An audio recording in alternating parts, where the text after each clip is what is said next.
Hello student, welcome back to my YouTube channel. तो आज का हमारा लेक्चर नंबर है 3 और आज हम इस वीडियो में न्यूक्लियोफिलिक सब्स्टिट्यूशन रिएक्शन के एक important topic neighbouring group mechanism and participation NGP के बारे में डिस्कस करेंगे। तो हम इस वीडियो में एनजीपी का इंट्रोडक्शन देखेंगे, definition, mechanism, types of NGP, इतनी सारी चीज़ों के बारे में क्लियरली डिस्कस करेंगे। तो मैंने यहाँ पर Hindi English mixing notes share की है। यह नोट्स उन स्टूडेंट के लिए यूज़फुल रहेंगे जो हिंदी मीडियम के होते हैं, जिन्हें इंग्लिश में पढ़ने में दिक्कत होती है या फिर इंग्लिश में ही नोट्स प्रिपेयर करने में दिक्कत होती है। तो ज़रूरी नहीं है कि हम एमएससी में इंग्लिश में ही नोट्स लिखें या फिर इंग्लिश में ही आंसर दें। हम हिंदी में भी दे सकते और हम हिंदी इंग्लिश दोनों में ही आंसर दे सकते हैं। तो यह उन स्टूडेंट के लिए यूज़फुल रहेंगे। तो इस वीडियो को ज़रूर देखना और अपने दोस्तों में भी शेयर करना। तो चलिए आज के हम इस वीडियो में जानेंगे कि एनजीपी यानी कि नाइबरिंग ग्रुप पार्टिसिपेशन क्या होता है। तो न्यूक्लियोफिलिक सब्स्टिट्यूशन रिएक्शन में हमने SN1 SN2 मैकेनिज्म डिस्कस किए। तो इस मैकेनिज्म में क्या होता है, न्यूक्लियोफाइल अटैक करते हैं और लिविंग ग्रुप रिमूव होते हैं। तो इन दोनों रिएक्शन की प्रोडक्ट जो होते हैं वो सेम होते हैं, लेकिन इसकी रिएक्शन की स्टेप जो होती है वो डिफरेंट होते हैं। तो ऐसे कई रिएक्शन होते हैं जिसमें रिएक्शन को कंप्लीट कराने के लिए जो नाइबरिंग ग्रुप होता है वो पार्टिसिपेट करते हैं, यानी कि रिएक्शन मैकेनिज्म में नाइबरिंग ग्रुप पार्टिसिपेट करते हैं। ये क्या करते हैं, ये जो होते हैं ये लिविंग ग्रुप को रिमूव करने में मदद करते हैं। इसीलिए इसका यूज़ न्यूक्लियोफिलिक सब्स्टिट्यूशन रिएक्शन में लिविंग ग्रुप को रिमूव करने के लिए किया जाता है। ठीक, तो इस वीडियो में हम इस नाइबरिंग ग्रुप की मैकेनिज्म एंड पार्टिसिपेशन देखेंगे। तो चलिए वीडियो को स्टार्ट करते हैं कि एनजीपी होता क्या है। तो यहाँ पर सिंपली हम रिएक्शन के थ्रू समझ सकते हैं कि एनजीपी क्या होता है। देखिए यहाँ पर एक एग्जाम्पल शो किया गया है। ये रिएक्टेंट मॉलिक्यूल है। इस रिएक्टेंट मॉलिक्यूल में एल जो होता है वो क्या होता है, एक लिविंग ग्रुप होता है और जी क्या होता है, एक नाइबरिंग ग्रुप की तरह बिहेव करता है। तो इस रिएक्शन में क्या होंगे, सबसे पहले ये जो है लिविंग ग्रुप रिमूव होंगे, उसके बाद ये न्यूक्लियोफाइल इस पर अटैक करते हैं, है ना। तो क्या होंगे, ये जो नाइबरिंग ग्रुप होता है ये क्या होता है, नाइबरिंग ग्रुप एक ऐसे स्पीसीज होता है जिसके पास क्या होता है, एक्स्ट्रा इलेक्ट्रॉन लोन पेयर होता है। तो ये क्या करते हैं, रिएक्शन के फर्स्ट स्टेप में ही ये जो ग्रुप होते हैं वो क्या करेंगे, तो ये जी जो होता है वो क्या करते हैं, अपने इस लोन पेयर को इस कार्बन एटम को दे देता है और कहता है कि चलो हम एक नए बॉन्ड का फॉर्मेशन करेंगे। तो ये नए बॉन्ड इस कार्बन एटम पर बनाएंगे। ठीक, तो ये कार्बन क्या करते हैं, इस जी से एक नए बॉन्ड का फॉर्मेशन करते हैं और ये जो पुराने बॉन्ड होते हैं उसे तोड़ देते हैं। और एल क्या होता है, ये एक अच्छे लिविंग ग्रुप होते हैं और ये अच्छे एक स्टेबल लिविंग ग्रुप के रूप में बाहर निकल जाते हैं। इस प्रकार से हमारे ये कार्बन और जी के बीच एक नए बॉन्ड का फॉर्मेशन हो जाता है और जी ने अपने इस लोन पेयर को इस कार्बन एटम को दी, जिसके कारण इस पर आ जाता है एक पॉजिटिव चार्ज। ठीक, अब ये क्या करेंगे, ये न्यूक्लियोफाइल जो होता है इस कार्बन पर पुनः अटैक करता है। अब ये कार्बन क्या करता है, ये न्यूक्लियोफाइल की जो निगेटिव चार्ज होते हैं ये इस कार्बन एटम पर अटैक करते हैं और ये कार्बन एटम क्या करते हैं, इस न्यूक्लियोफाइल से बॉन्ड बना लेते हैं। और रिएक्शन में क्या होता है, जो नए बॉन्ड होते हैं वो बनते हैं और पुराने बॉन्ड टूटते हैं। तो ये जी के पास क्या है, पॉजिटिव चार्ज है, तो ये क्या होता है, अनस्टेबल होता है। तो ये इसके पास इलेक्ट्रॉन की कमी होता है। तो ये क्या करता है, ये कार्बन जो होते हैं यहाँ से इसके बॉन्ड को तोड़ देते हैं। जी से जो लिए गए लोन पेयर होते हैं उसे इसको वापस कर देते हैं, जिसके कारण जी की जो आउटर सेल में 6 इलेक्ट्रॉन होते हैं वो कंप्लीट हो जाते हैं। ठीक, और यहाँ पर न्यूक्लियोफाइल इस पर अटैक कर दिए और इन नए बॉन्ड का फॉर्मेशन कर लिए। इस प्रकार से यहाँ क्या हो रहा है, जो रिएक्टेंट मॉलिक्यूल में पहले से ही ग्रुप जो प्रेजेंट है वो क्या कर रहे हैं, लिविंग ग्रुप को रिमूव कर रहे हैं और लिविंग ग्रुप रिमूव होने के बाद न्यूक्लियोफाइल अटैक करते हैं और फिर एक फाइनल प्रोडक्ट का फॉर्मेशन होता है। तो नाइबरिंग ग्रुप क्या होता है, एक ऐसी स्पीसीज होती है जिसके पास इलेक्ट्रॉन, एक्स्ट्रा इलेक्ट्रॉन प्रेजेंट होते हैं या फिर लोन पेयर प्रेजेंट होते हैं और अपने इस लोन पेयर से एक नए बॉन्ड का फॉर्मेशन करते हैं और लिविंग ग्रुप एल को रिमूव करते हैं या लिविंग ग्रुप को रिमूव करने में हेल्प करते हैं। तो इसे ही हम क्या कहेंगे, नाइबरिंग ग्रुप कहेंगे। ठीक, तो इस प्रकार से जो जी है वो एक प्रकार की नाइबरिंग ग्रुप की तरह होती हैं। ठीक, तो इस प्रकार से ये रिएक्शन में अपनी रोल प्ले करती हैं और इसे ही हम क्या कहते हैं, नाइबरिंग ग्रुप पार्टिसिपेशन कहते हैं। तो चलिए अब इसका सबसे पहले हम इंट्रोडक्शन के थ्रू समझेंगे कि एनजीपी क्या होता है।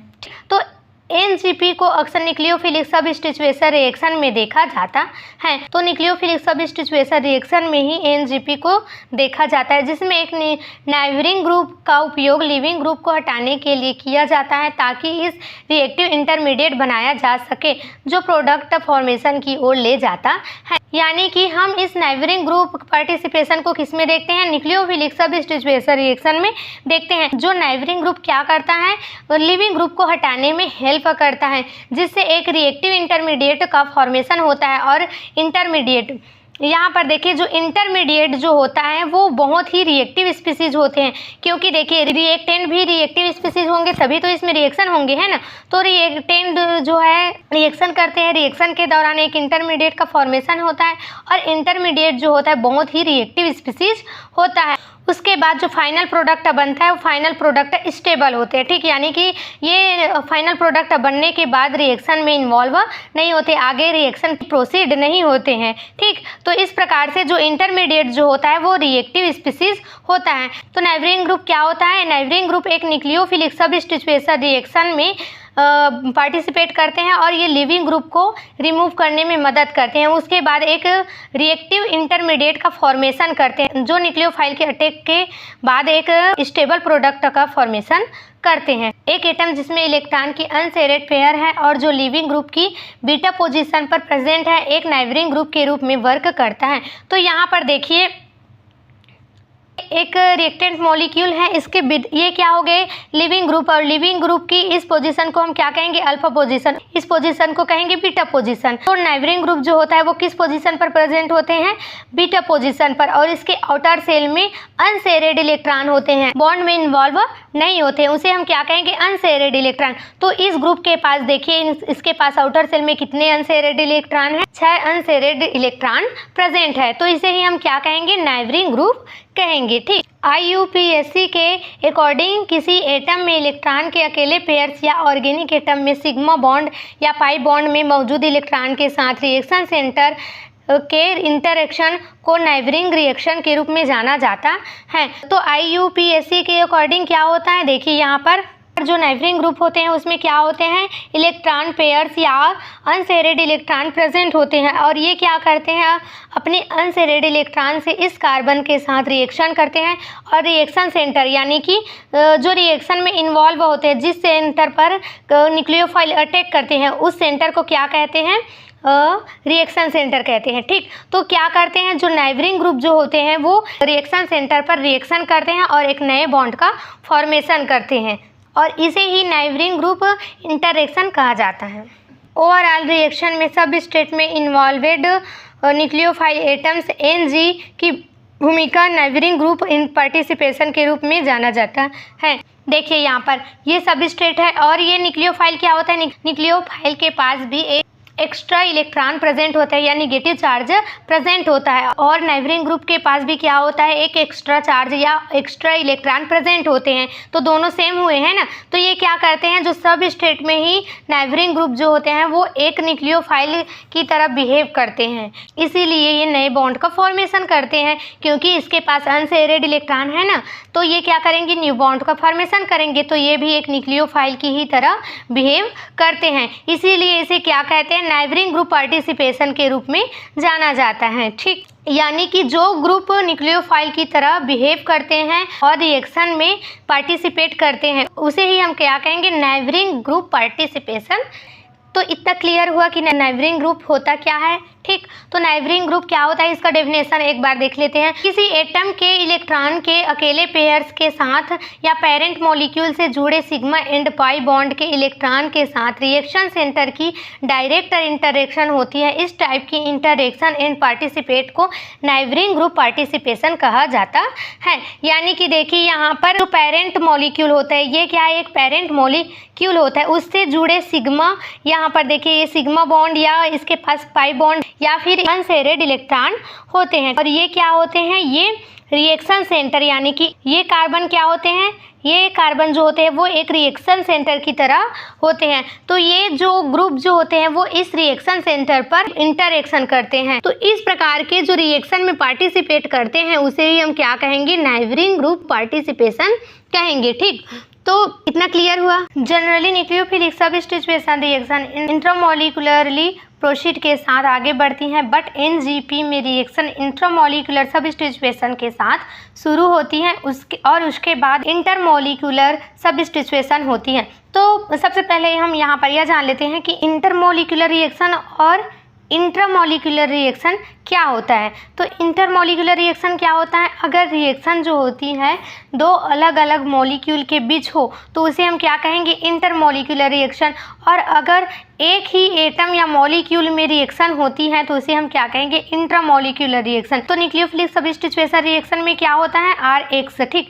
अब यहाँ पर क्या होंगे, A न्यूक्लियोफाइल माइनस, तो ये क्या करेंगे, ये अलग अलग एटम के बीच रिएक्शन हो रहा है, ठीक। तो इसे हम क्या कहेंगे, यहाँ पर देखिए न्यूक्लियोफाइल जो होता है अटैक करेंगे और एक को रिमूव कर देंगे, तो ये अलग अलग एटम के बीच रिएक्शन होंगे तो उसे हम क्या कहेंगे, इंटरमोलिकुलर रिएक्शन। और अगर रिएक्शन एक ही यानी कि RH, अगर रिएक्शन इसी के बीच हो, यानी कि अगर कोई भी सबस्टिट्यूएशन रिएक्शन हो रहा है तो इन दोनों के बीच ही हो, यानी कि एक ही मॉलिक्यूल के बीच रिएक्शन हो रहा हो, तो जनरली जो न्यूक्लियोफिलिक सबस्टिट्यूएशन रिएक्शन होती है वो किसके थ्रू होती है, इंटरमोलिकुलर रिएक्शन के थ्रू होती है। और जो NGP यानी कि यहाँ देखिए जो नेबरिंग ग्रुप पार्टिसिपेशन हो रहा है वो किस में हो रहा है, एक ही ग्रुप के बीच हो रहा है, यानी कि ये पेरेंट मॉलिक्यूल से ही नेबरिंग ग्रुप जो होता है वो वहीं पर रिएक्शन करते हैं। यहाँ पर देखिए जो नेबरिंग ग्रुप जो होता है वो उसी एटम पर ही रिएक्शन करते हैं, यानी कि यहाँ पर जो नेबरिंग ग्रुप जो होते हैं इस कार्बन पर इंटरेक्शन करते हैं, यानी कि एक ही मॉलिक्यूल पर यह रिएक्शन हो रहे हैं, तो इसे हम क्या कहेंगे, इंट्रामोलिकुलर रिएक्शन कहेंगे, ठीक। और यहाँ पर देखिए न्यूक्लियोफाइल जो होता है ये दूसरे मॉलिक्यूल होता है और ये क्या करते हैं, या फिर हम इसे कह सकते हैं कि ये दूसरा एटम होता है और इस एटम और यहाँ पर देखिए जो न्यूक्लियोफाइल होता है वो क्या होता है, ये एक दूसरा एटम होता है और इस एटम पर अटैक करते हैं, तो इस प्रकार की रिएक्शन को हम क्या कहेंगे, इंटरमोलिकुलर रिएक्शन कहेंगे। यानी कि दो अलग अलग एटम के बीच जब रिएक्शन होंगे तो उसे हम क्या कहेंगे, इंटरमोलिकुलर रिएक्शन कहेंगे। और एक ही एटम के बीच अगर रिएक्शन होती है तो उसे हम क्या कहेंगे, इंट्रामोलिकुलर रिएक्शन कहते हैं, ठीक। इतना क्लियर हुआ। तो जो नेबरिंग ग्रुप रिएक्शन जो होती हैं वो क्या होते हैं, इंट्रामोलिकुलर रिएक्शन होती हैं, ठीक। यहाँ पर जो रिएक्शन हो रहे हैं वो किस प्रकार की प्रोसीड कर रहे हैं, इंट्रामोलिकुलर। और उसके बाद जो न्यूक्लियोफिलिक सबस्टिट्यूएशन रिएक्शन जो हो रहा है वो किस प्रकार की हो रहा है, वे इंटरमोलिकुलर रिएक्शन हो रहे हैं। तो यही चीज़ यहाँ पर बताया गया है कि जो न्यूक्लियोफिलिक सबस्टिट्यूएशन जो रिएक्शन होते हैं वो प्रॉपरली इंट्रामोलिकुलर रिएक्शन के थ्रू प्रोसीड होती हैं, परंतु यहाँ पर जो NGP यानी कि नेबरिंग ग्रुप पार्टिसिपेशन जो होता है वो इंट्रामोलिकुलर सबस्टिट्यूएशन होती है, ठीक। और उसके बाद जो रिएक्शन बाद में प्रोसीड होती है वो किस प्रकार की होती है, वे इंटरमोलिकुलर सबस्टिट्यूएशन होता है, क्योंकि इन रिएक्शन में सबसे पहले सब स्टेट में एक न्यूक्लियोफिलिक NGP, यहाँ पर NGP क्या होता है, NGP भी एक न्यूक्लियोफाइल की ही तरह बिहेव करती हैं, ठीक। तो क्या होता है यहाँ पर NGP यानी कि यह रिएक्शन जो होती है वो क्या होती है, इंट्रामोलिकुलर रिएक्शन के थ्रू ही प्रोसीड होती है, क्योंकि यहाँ पर देखिए एक ही सब स्टेट पर जो नेबरिंग ग्रुप जो प्रेजेंट होता है वो इंटरेक्शन करते हैं और लिविंग ग्रुप को बाहर निकाल देते हैं या लिविंग ग्रुप को सबस्टिट्यूएट कर देते हैं। तो इस प्रकार की एक ही मॉलिक्यूल के बीच रिएक्शन हो रहा है तो उसे हम क्या कहेंगे, इंट्रामोलिकुलर रिएक्शन कहेंगे, ठीक। फिर रिजल्टिंग इंटरमीडिएट एक्सटर्नल न्यूक्लियोफिलिक इंटरमोलिकुलरली के साथ रिएक्शन करता है जिससे ऑब्जर्वेड सबस्टिट्यूएशन प्रोडक्ट मिलता है। उसके बाद जो रिएक्शन होती है वो किस प्रकार की होती है, इंटरमोलिकुलर रिएक्शन होती है, ठीक। क्योंकि यहाँ पर देखिए जो न्यूक्लियोफाइल जो होता है वो दूसरा एटम होता है और ये यहाँ पर अटैक करता है, इस प्रकार से यह जो रिएक्शन जो होता है वो क्या होता है, इंटरमोलिकुलरली रिएक्शन होता है। अब यहाँ पर देखिए NG यानी कि नेबरिंग ग्रुप के कुछ एग्जांपल शो किए गए हैं, जैसे हेलाइड हो गए, हेलाइड में क्या आते हैं, क्लोरीन जैसे हो गए या फ्लोरीन, इसके पास क्या होते हैं, इसके पास एक्स्ट्रा इलेक्ट्रॉन या फिर लोन पेयर प्रेजेंट होते हैं। दूसरा है हाइड्रोक्साइड यानी कि OH, इसके पास भी क्या होता है, लोन पेयर प्रेजेंट होते हैं। ईथर, इसके पास भी क्या होते हैं, लोन पेयर प्रेजेंट होते हैं। एमिनो ग्रुप, इसके पास भी क्या होते हैं, लोन पेयर प्रेजेंट होते हैं। कार्बोक्सिलेट या फिनाइल ग्रुप या फिर T बॉन्ड, ये सब क्या होते हैं, एक नाइबरिंग ग्रुप की ही तरह बिहेव करते हैं या फिर ये एक नाइबरिंग ग्रुप के रूप में कार्य करते हैं। ठीक, तो ये सब क्या हो गए, नाइबरिंग ग्रुप के एग्जाम्पल हो गए। ठीक, आगे देखते हैं।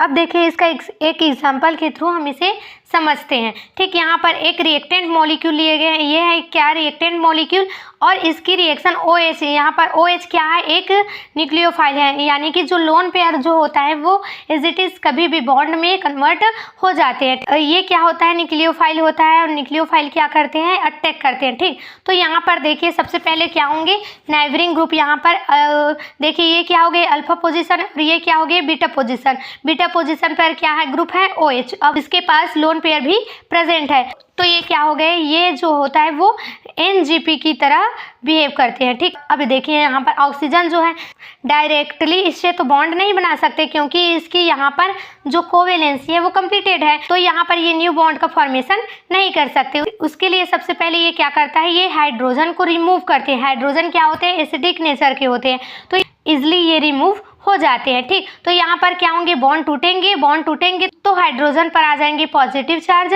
और इस ऑक्सीजन पर आ जाएंगे निगेटिव चार्ज। अब ये जो हाइड्रोजन पॉजिटिव चार्ज है वो इस OH के साथ क्या करेंगे, बॉन्ड बनाएंगे और H2O के रूप में बाहर निकल जाएंगे।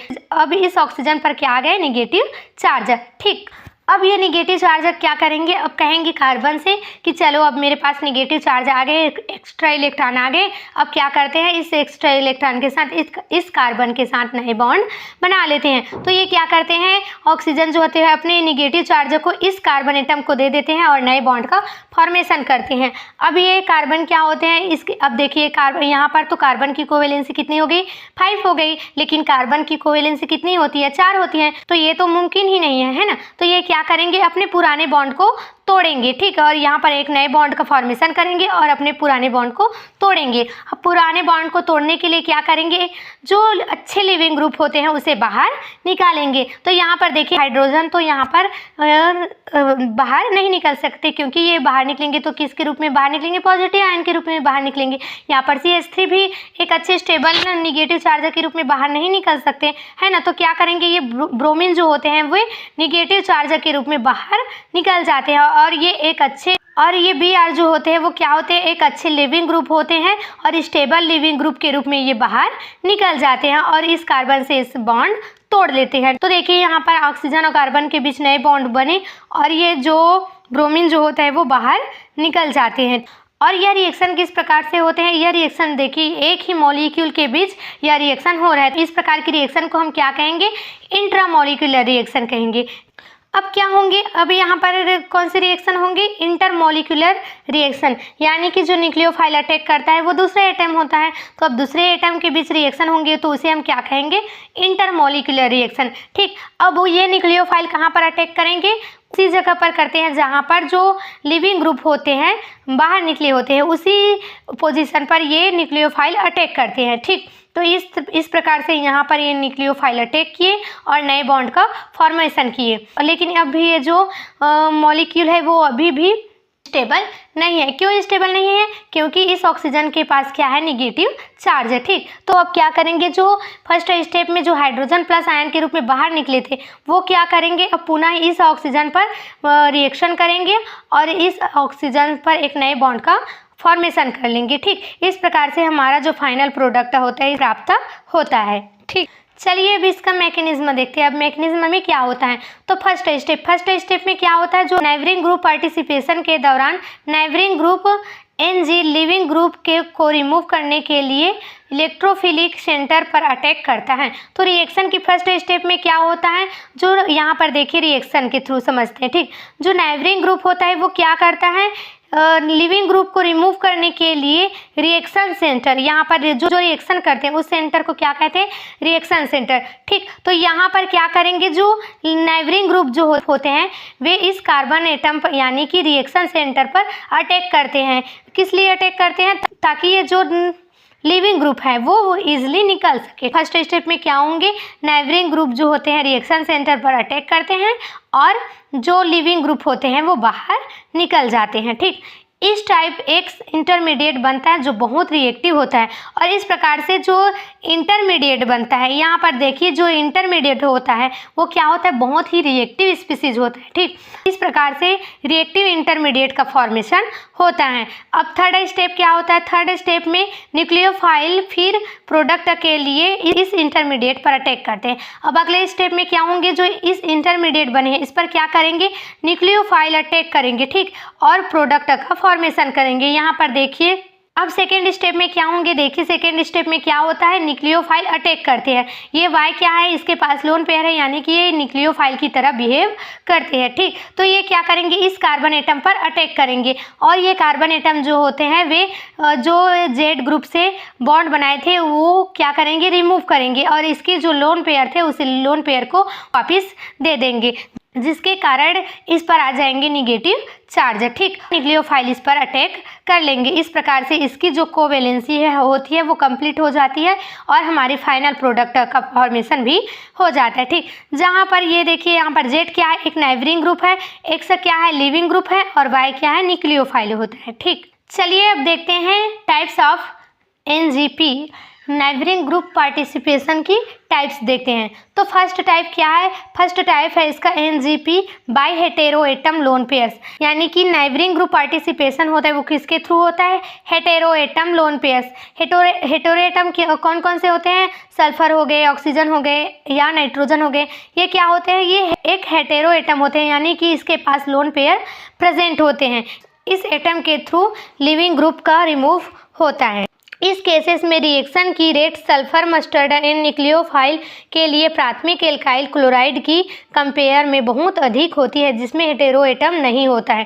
ठीक, चलिए एक एग्जांपल के थ्रू इसे समझते हैं। ठीक, तो यहाँ पर हमने क्या लिए हैं, यहाँ पर देखिए ये एक रिएक्टेंट मॉलिक्यूल है। इस रिएक्टेंट मॉलिक्यूल में हमने एनजीपी के रूप में किसे लिए हैं, सल्फर को। ठीक, तो सल्फर क्या होता है, एक एनजीपी की तरह बिहेव करता है, क्योंकि यहाँ पर देखिए इस सल्फर के पास क्या है, एक लोन पेयर प्रेजेंट है और वो भी कौन सी पोजीशन पर है, देखिए ये क्या है, ये है अल्फा पोजीशन और ये क्या है, बीटा पोजीशन। ठीक, तो बीटा पोजीशन पर क्या है, सल्फर ग्रुप है। तो सल्फर ग्रुप क्या होता है, ये एनजी की तरह बिहेव करते हैं। अब ये क्या करेंगे, सल्फर अपने लोन पेयर को इस कार्बन पर दे देंगे। ठीक, इस कार्बन को दे देंगे।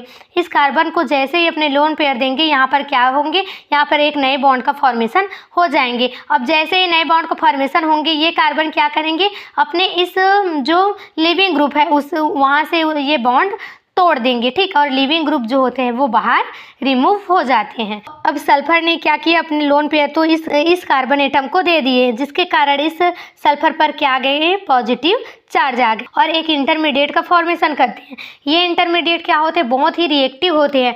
रिएक्टिव होने के कारण अब क्या होगा, अब यहाँ पर ये न्यूक्लियोफाइल जो होते हैं अटैक करेंगे। ठीक, अटैक करेंगे तो ये क्या करेंगे, ये जो कार्बन ने जो बॉन्ड बनाए थे वो बॉन्ड फिर से तोड़ देंगे और इस सल्फर को इसके लोन पेयर वापस कर देंगे। तो फिर ये न्यूक्लियोफाइल के साथ नए बॉन्ड का फॉर्मेशन कर लेते हैं। इस प्रकार से हमारा ये फाइनल प्रोडक्ट फॉर्मेशन हो गए। ठीक, देखिए यहाँ पर लिविंग ग्रुप क्या है, बीआर, और न्यूक्लियोफाइल क्या है, अटैक किए।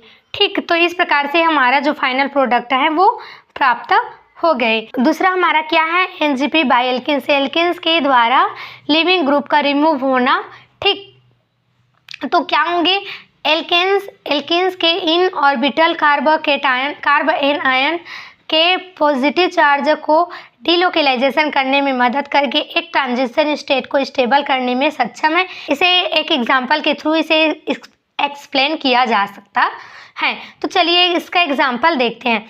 यहाँ पर हमने क्या किए, यहाँ पर एक रिएक्टेंट मॉलिक्यूल लिए। ठीक, अब रिएक्टेंट मॉलिक्यूल में क्या होंगे, जो एल्किन्स होते हैं, यहाँ पर क्या है, एक एल्किन्स होते हैं। सबसे पहले क्या होंगे, जो लिविंग ग्रुप है TSO क्या है, एक लिविंग ग्रुप है, ये TSO माइनस आयन के रूप में बाहर निकल जाएंगे। ठीक, जिससे इस पर क्या आ जाएंगे, पॉजिटिव चार्ज, ये माइनस के रूप में बाहर निकले और इस कार्बन पर आ जाएंगे पॉजिटिव चार्ज। ठीक, अब इस कार्बन पर आए पॉजिटिव चार्ज, अब क्या होंगे, ये जो पॉजिटिव चार्ज होते हैं वो क्या करते हैं, रिएक्शन में रिजोनेंस के थ्रू अपनी स्टेबिलिटी को प्राप्त करते हैं। तो यहाँ पर देखिए ये जो पॉजिटिव चार्ज है वो क्या करेंगे, ये जो एल्केन जो होते हैं वो क्या करेंगे, यहाँ पर एक नए बॉन्ड का फॉर्मेशन करेंगे। ठीक, जिसके कारण ये ये क्या होंगे, ये पॉजिटिव चार्ज है, यहाँ पर तो अब नए बॉन्ड का फॉर्मेशन हो गए है ना, तो ये क्या करेंगे, पॉजिटिव चार्ज है यहाँ पर शिफ्ट हो जाएंगे। ठीक, अगले स्टेप में क्या होता है, ये यहाँ पर एक नए बॉन्ड का फॉर्मेशन होता है